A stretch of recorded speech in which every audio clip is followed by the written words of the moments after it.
Magandang araw Pilipinas, narito po ang latest weather today forecast.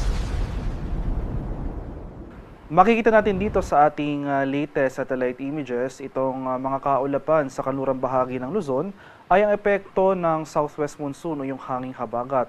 Itong mga makakapal na kaulapan na ito posibleng magdulot ng mga kalat-kalat na pag-ulan na may pagkulog at pagkidlat for the next 24 hours dito sa bahagi ng Ilocos Region, Zambales at sa Bataan. Samantala sa Metro Manila at talalabing bahagi ng ating bansa, ito namang mga kaulapan na ating nakikita over these areas. Ito yung tinatawag po nating mga isolated na thunderstorms, no?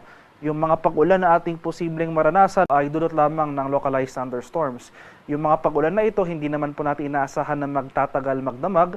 Ito yung mga panandaliang pag-ulan lamang. At sa kasalukuyan, patuloy nga yung pag-monitor natin sa isang cloud clusters o kumpol ng kaulapan sa labas ng ating Philippine Area of Responsibility. Yung cloud cluster na ito, yung may potential na mamuo bilang isang low pressure area sa mga susunod na araw na posible magdulot ng mga pag-ulan dito sa area ng Visayas at sa Mindanao. At ito yung ating magiging lagay ng panahon dito sa Luzon. So for Zambales and Bataan, dahil sa epekto ng habagat, makakaranas pa rin tayo ng mga kaulapan at mga kalat-kalat na pag-ulan na may pagkulog at pagkidlat. Samantala, mababawasan na yung mga sustained na pag-ulan dito sa Ilocos Region.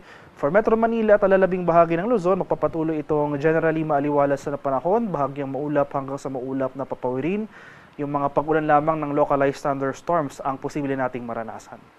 Sa bahagi naman ng Palawan, Visayas at sa Mindanao, so dahil sa epekto ng habagat, magsisimula na tayong makaranas ng mga mataas na tsansa ng mga tuloy-tuloy na kaulapan at mga pag-ulan dito sa western portion ng Mindanao. So Zamboanga Peninsula, Barm, possibly sa lalawigan rin ng Lanao del Norte, asan po natin yung mga sustained na pag-ulan, dulot yan ng habagat. Pero for the rest of Mindanao, buong Palawan, buong Visayas, generally fair weather rin po ang ating inaasahan. Bahagyang maulap hanggang sa maulap na papawirin, pero mataas pa rin yung mga tsansa ng mga pag-ulan sa bandang hapon hanggang sa gabi, especially sa western sections ng Visayas, pati na rin sa Palawan, dulot po ng habagat.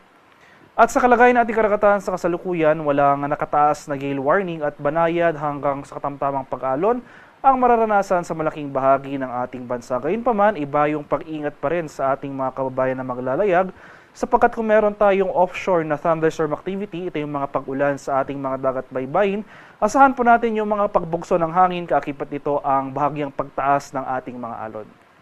At para naman sa ating 3-day weather outlook, so yung magigilagay na ating panahon sa mga susunod na araw, so starting Tuesday, mapapansin po natin itong Metro Manila at western section ng Southern Luzon, possibly over Cavite, Batangas, as well as Palawan and Occidental Mindoro, makakaranas tayo ng mga pag-ulan na dulot ng habagat. Possibly sustain yung mga pag-ulan na ito, cloudy throughout the day at mataas ang chance ng mga kalat-kalat na thunderstorms. Pero for the rest of Northern and Central Luzon, from Tuesday onwards, generally fair weather po ang ating inaasahan. May chance pa rin tayo ng mga isolated na mga pag-ulan sa bandang hapon hanggang sa gabi. Mapapansin rin po natin sa may Legazpi City at malaking bahagi pa ng Kabikulan, magpapatuloy yung generally fair weather Tuesday to Wednesday, pero pagsapit ng Huwebes, posible rin pa tayong makaranas dyan ng mga kaulapan at mga pag-ulan.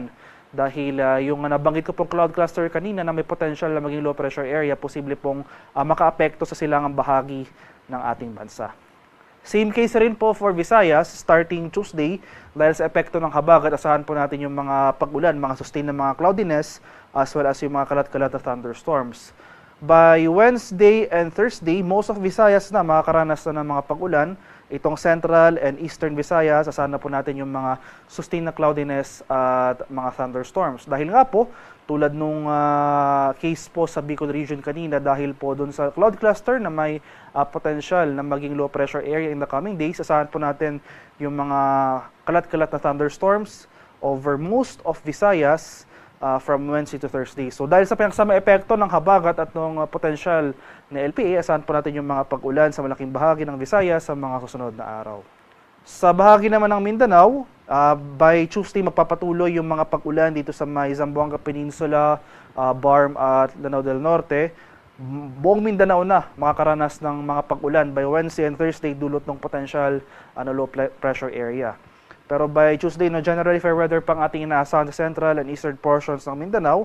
Gayunpaman, sa mga sunod na araw, maghanda po tayo, maging alerto sa mga banta ng flooding at landslides, lalong-lalo na kung tuloy-tuloy at malalakas yung mga pag-ulan na ating mararanasan. Patuloy po tayo umantabay ng mga succeeding o yung mga future weather updates kung may mamuuman pong low pressure area sa vicinity ng ating Philippine Area of Responsibility.